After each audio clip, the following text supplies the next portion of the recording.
இயேசுவின் அன்பு. கிறிஸ்து இயேசுவின் நாமத்தினாலே உங்களுக்கு அன்பின் வாழ்த்துக்கள். சங்கீதம் 8ஆம் அதிகாரம் 4ஆம் வசனம். மனுஷனை நீர் நினைக்கிறதற்கும் மனுஷகுமாரனை நீர் விசாரிக்கிறதற்கும் அவன் எம்மாத்திரம் என்றேன். பிரியமானவர்களே, நம்மை கர்த்தர் விசாரிக்கிறவரும் அவர் நினைக்கிறவருமா இருக்கிறார்.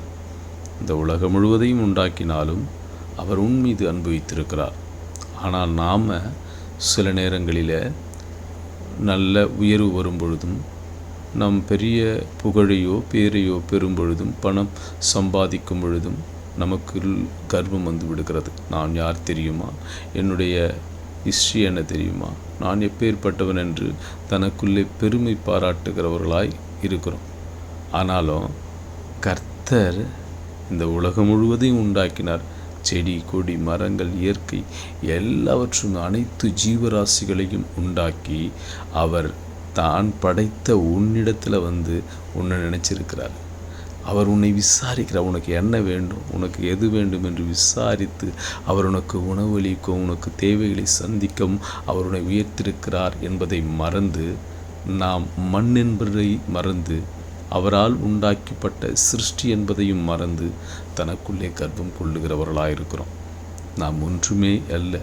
தேவன் என்ன நினைக்கிறாரோ அவர் சித்தத்தின்படி நம்மை உண்டாக்கி இருக்கிறார், நம்மை உயர்த்திருக்கிறார் என்பதை நாம் நினைக்க மறந்து போகிறோம். அதுதான் தாவீது சொல்கிறார், ஆண்டவரே, நீங்கள் சர்வ சிருஷ்டியாக இருந்தாலும் எல்லாத்தையும் உண்டாக்குனவராக இருந்தாலும் மனுஷனாக என்ன நீங்கள் நினச்சிருக்கீங்க ஆண்டவரே. நீங்கள் மனுஷகுமாரனாகிய மனிதனுக்கு பிறந்த ஒரு பிள்ளையாகி என்னை வந்து நீங்கள் விசாரிக்கிறீங்க ஆண்டவர். நீ எவ்வளோ பெரியவர், நான் எம்மாத்திரம் ஆண்டவர்ன்னு தாவீது சொல்கிறார். அந்த நினைவு உனக்கு இருக்கும் பொழுது அவர் மேலும் உன்னை உயர்த்தி ஆசீர்வதிப்பார். நீ பெருமையோ கர்வம் உள்ளவனாயிருந்தால் கர்த்தருக்கு முன்பாக நீ ஒன்றும் இல்லை, மண் என்று நினைவு கொள்.